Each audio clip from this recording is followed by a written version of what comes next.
Olá a todos os nossos amigos do Ser Ponto de Luz. Aqui é o Roberto Fonseca, do Centro Espírita Franciscano Xavier, na cidade de Itatiaia. É uma honra, um prazer imenso estar falando com vocês. O assunto de hoje é a missão dos espíritas, ou seja, nossa missão. Para que estamos na doutrina, o que podemos fazer pela doutrina, além de divulgá-la, o que podemos fazer pela melhora do nosso mundo através do conhecimento que recebemos no Espiritismo. Bom, para a gente poder iniciar, vamos primeiro falar sobre o que é a doutrina espírita e depois a gente passa então para a missão dos espíritas. O Espiritismo, ou como todos nós chamamos doutrina espírita, é a doutrina revelada pelos espíritos através de médiuns e organizada ou codificada no século XIX por Allan Kardec, um educador francês que na época chamava Hippolyte Léon Denisard Rivaio, mas após ele trazer a lume a doutrina espírita, preferiu usar o nome de Allan Kardec, que é o nome de quando uma encarnação passada revelada a ele pelos espíritos codificadores, quando ele era um druida, que era uma comunidade que vivia na região da França. Para evitar confundir os novos ensinamentos da doutrina espírita, os livros, a revista espírita, todos os opúsculos que ele lançou, com a própria obra gigantesca que ele tinha de educação na França, então ele optou por usar Allan Kardec. Surgiu a partir de 1855, quando Kardec começou a realizar estudos acerca das mesas girantes, que na França, na época, era muito comum sessões em salões de festa com mesas girantes respondendo perguntas fúteis. Kardec, movido pela curiosidade, convidado por amigos, ele esteve numa dessas reuniões e percebeu que não existia possibilidade alguma de uma mesa responder a uma pergunta. Então ele pensou, se existe essa mesa respondendo coisas, que lhe perguntam, é certo que existe alguma inteligência por trás dessa mesa, então começou a pesquisar sobre o que poderia ser. E aí as reuniões foram fluindo, foram avançando. Daquela mesa girante passou-se uma cesta de vime, da cesta de vime passou então para a mão do médium, através do lápis ou da caneta. E aí, então, as psicografias se iniciaram e ele foi, através desses ensinamentos, das mensagens dos espíritos, ele foi então corporificando ou codificando a doutrina espírita. Doutrina ou codificação que é composta por 5 livros. O Livro dos Espíritos foi o primeiro, o Livro dos Médiuns o segundo, o Evangelho segundo o Espiritismo o terceiro, o Céu e o Inferno e por último a Gênese. Todos excelentes livros que devem ser lidos por todo espírita. Muitas vezes as pessoas não gostam de ler o Céu e o Inferno, acham um pouquinho complicado. Atualmente, por exemplo, lá no Chico de Itatiaia, estamos estudando o Céu e o Inferno na equipe mediúnica. E é muito importante ler o Céu e o Inferno. A Gênesis, então, nem se fala, um livro maravilhoso, nos dá uma ideia muito grande da formação da Terra, do futuro da Terra. É muito bom, qualquer livro da doutrina espírita. A doutrina ela é composta por 3 aspectos. Ela é uma filosofia porque ela indaga de onde eu vim, para onde eu vou, quem eu sou, quem me criou. Ela é uma ciência porque ela explica, ela dá, lá na Gênese, por exemplo, está a explicação dos milagres. Não há milagres. O efeito das curas, que através do magnetismo do próprio médium e também dos espíritos, tem todas as explicações no corpo da doutrina espírita. E ela é uma religião, no meu entender, porque ela consola, ela tem esse cunho consolador. As pessoas chegam à casa espírita com seus problemas, suas dificuldades, são recebidas, muitas vezes no atendimento fraterno, ou na própria palestra pública, houve uma palestra sobre o Evangelho de Jesus, é uma maravilha. Então, a doutrina é consoladora, por isso nós consideramos também uma religião. O nosso personagem principal, nós podemos dizer que é Jesus. Está lá na pergunta 625 do Livro dos Espíritos. Qual o tipo mais perfeito que Deus tem oferecido ao homem para lhe servir de modelo? A resposta é Jesus.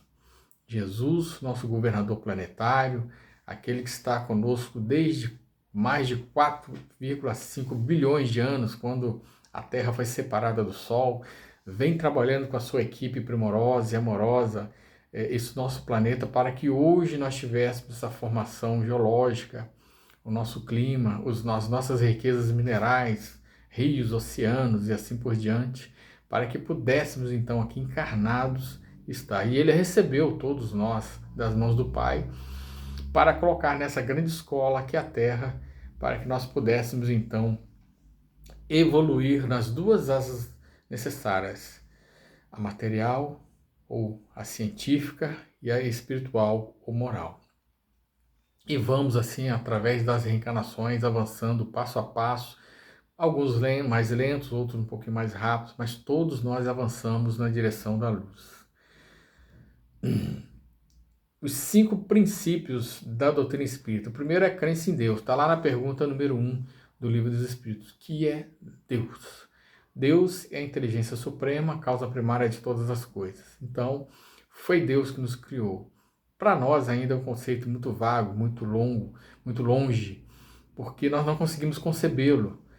O tamanho que é o universo, quando a gente começa a ter conhecimento da astronomia, das pesquisas científicas através da astronomia, e percebemos que o universo é gigantesco e realmente nos falta entendimento acerca de Deus. Quando Kardec resolveu perguntar um pouquinho mais, aprofundar, os espíritos falaram: vamos parar por aqui, porque vocês ainda não têm inteligência suficiente para entender o que é Deus.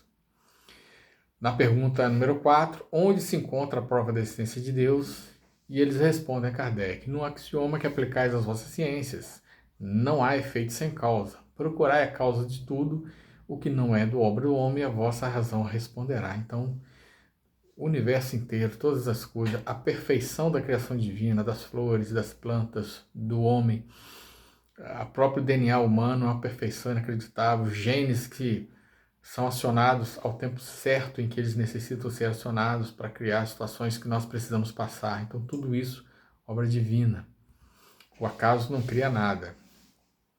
Segundo princípio, sobrevivência do espírito à morte. Todos nós sobrevivemos à morte do corpo físico. Lá na pergunta 149 do Livro dos Espíritos, que sucede à alma no instante da morte? Volta a ser espírito, isto é, volve ao mundo dos espíritos, de onde se apartara momentaneamente. Então nós retornamos ao plano espiritual, de onde nós saímos para vivenciar as nossas aprendizagens lá no plano espiritual, aqui no plano encarnado, onde tudo é um pouquinho mais difícil, bem sabemos, pois lá estamos reunidos entre amigos, entre iguais, e aqui está todo mundo misturado, isso dificulta bastante.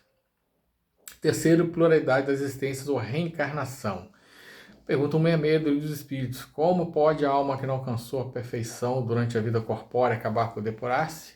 Sofrendo a prova de uma nova existência. Então a reencarnação é a bendita porta de saída da dor, é a bendita oportunidade da evolução. Aquilo que eu não consegui evoluir na vida anterior, eu posso tentar evoluir nessa.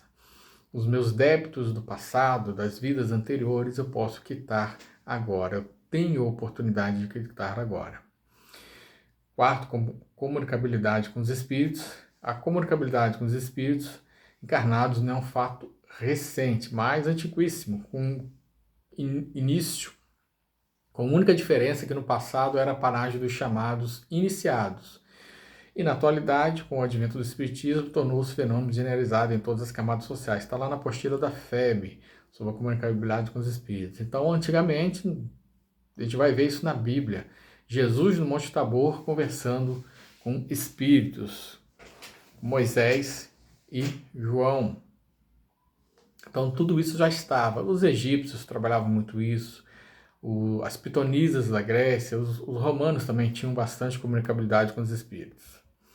E, por fim, a pluralidade dos mundos habitados. Então, o universo inteiro é habitado ou por espíritos ou por encarnados. Cada planeta tem a sua função, e essa função ela vai se modificando ao longo da sua trajetória. A Terra, por exemplo, já foi um planeta apenas de vivência de espíritos. em sua atmosfera. Agora é de encarnados, futuramente poderá haver-se de novo. Então, tudo isso está lá no Livro do Espírito, pergunta 55. São habitados todos os globos que se movem no espaço? Sim. E o homem terreno está longe de ser, como supõe, o primeiro em inteligência e bondade e imperfeição. Missão do Espiritismo: recordar os ensinamentos morais do Cristo e ensinar todas as coisas. Ao longo do tempo, esses ensinamentos morais foram sendo deturbados, modificados, de acordo com a própria imperfeição humana de quem traduzia os textos iniciais, e muita coisa se perdeu. Então, veio o Espiritismo para poder recordar esses ensinamentos e ensinar outras coisas, como, por exemplo, a pluralidade dos mundos habitados, que a gente não vai achar com profundidade em outro local, exceto quando Jesus diz: há muitas moradas na casa de meu Pai. Como outrora Jesus revelou a verdade em amor no seio das religiões bárbaras, de há 2000 anos, usando a própria vida como espelho do ensinamento de que se fizera veículo, cabe agora ao Espiritismo confirmar-lhe o ministério divino, transfigurando-lhe as lições e serviços de aprimoramento da humanidade. Cabendo agora ao Espiritismo confirmar-lhe ao ministério divino, transfigurando-lhe as lições e serviços de aprimoramento da humanidade. Está lá no livro Religião dos Espíritos, do Emmanuel, através do Chico Xavier. Então, aprimoramento da humanidade, trazermos conceitos superiores de amor ao próximo, de respeito às leis, respeito à individualidade, à liberdade de cada um. E todos os outros ensinamentos que nós trazemos nos nossos conceitos. Missão da Casa Espírita. Segundo o nosso amigo Chico Xavier, o Centro Espírita foi feito para evangelizar, consolar e esclarecer. Essa é a função básica da Casa Espírita. Podemos ter outra? Podemos, sem dúvida alguma, mas nós não podemos faltar a essas: evangelizar, consolar e esclarecer. Isso é a base de toda a missão da Casa Espírita. Estamos convencidos, segundo as afirmativas dos nossos benfeitores espirituais, que a mais elevada função da doutrina espírita é a de restaurar os ensinamentos de Jesus com as elucidações de Allan Kardec para a felicidade real das criaturas. É uma entrevista de a Marlene Nóbrega, feita pelo Chico, que ela entrevistou o Chico na Folha Espírita de 18 de abril de 1974.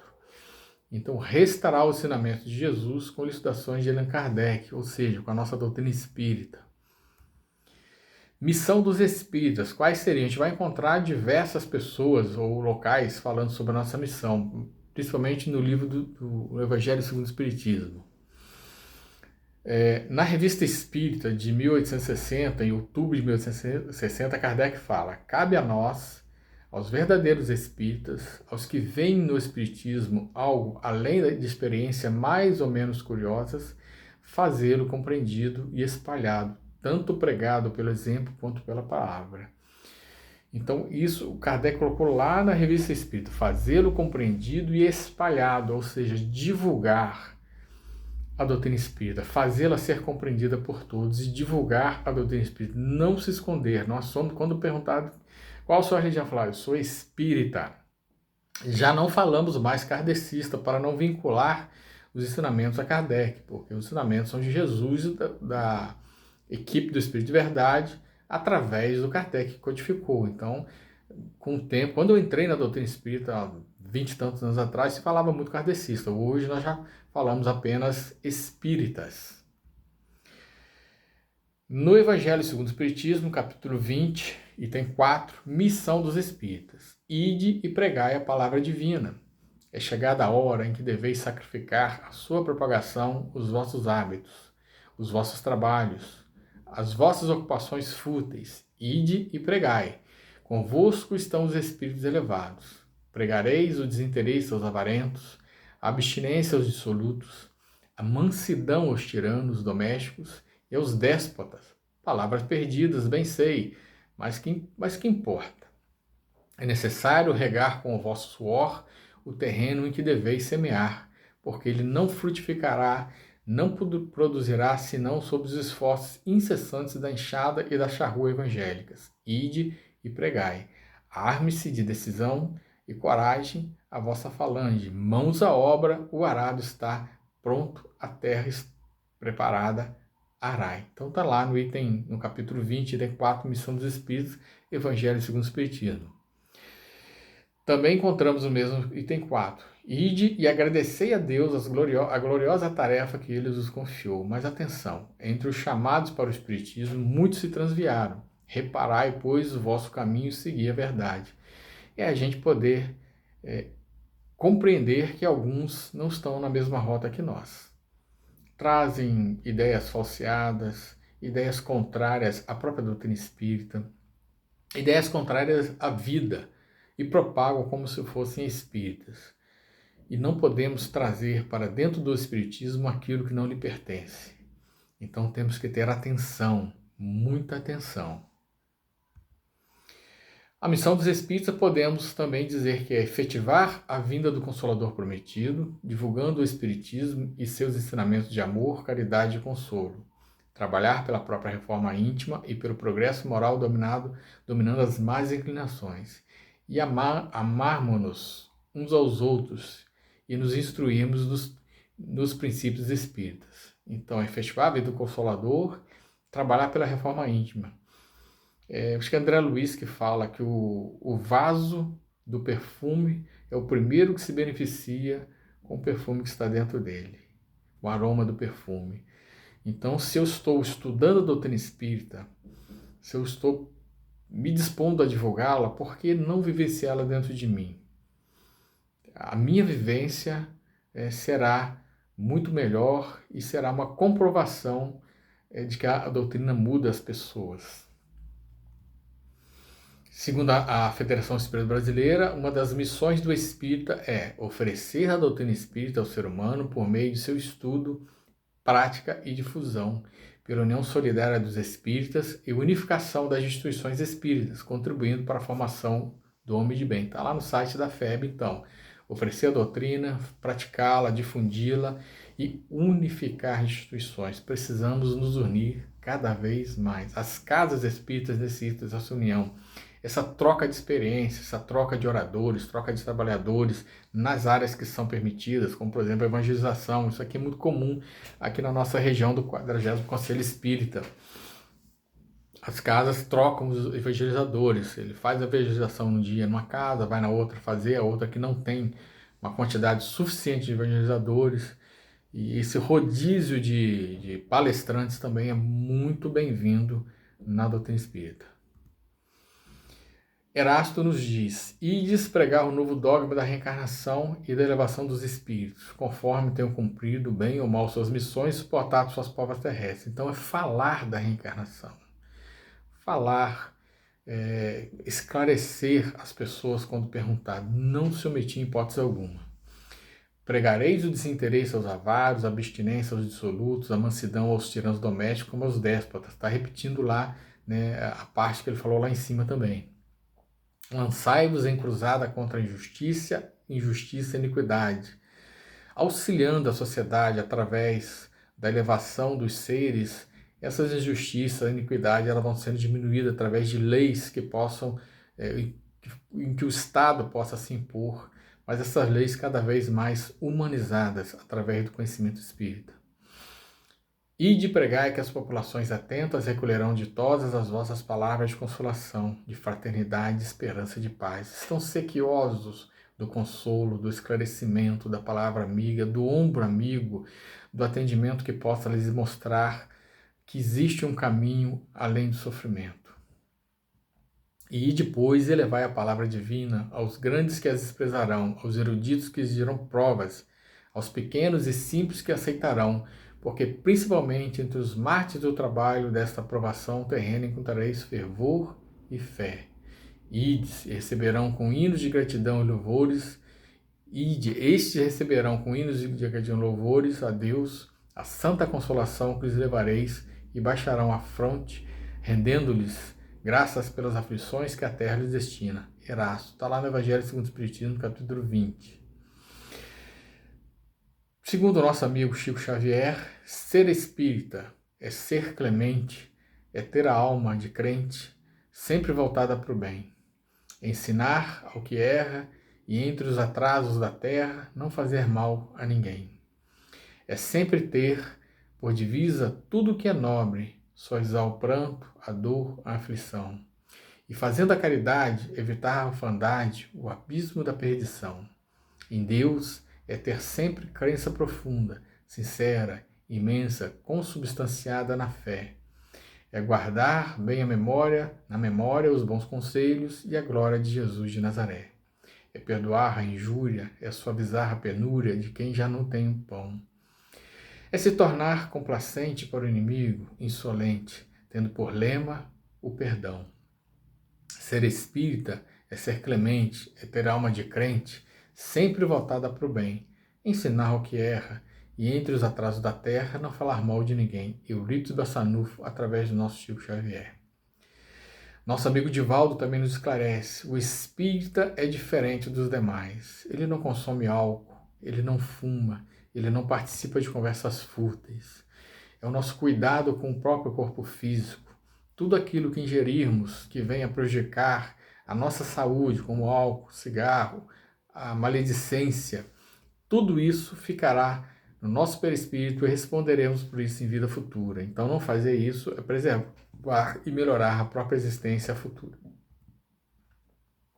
Kardec nos diz também: reconhece o verdadeiro espírita pela sua transformação moral e pelos esforços que emprega para dominar suas más inclinações. Estamos, então, nós nos esforçando o suficiente para dominar as más inclinações? Estamos conseguindo dominar?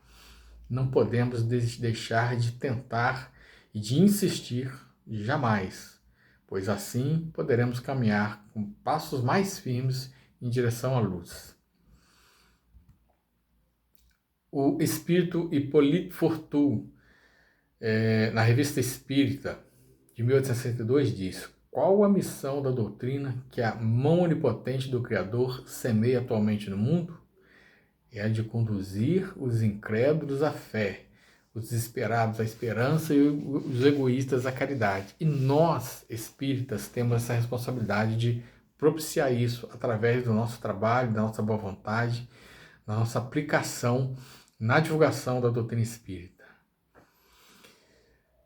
Se a frase calmante que diminui a aflição ou o copo de água simples que alivia o tormento da sede. Inumeráveis são as lágrimas, não as aumente. Enormes são os males, não os agraves.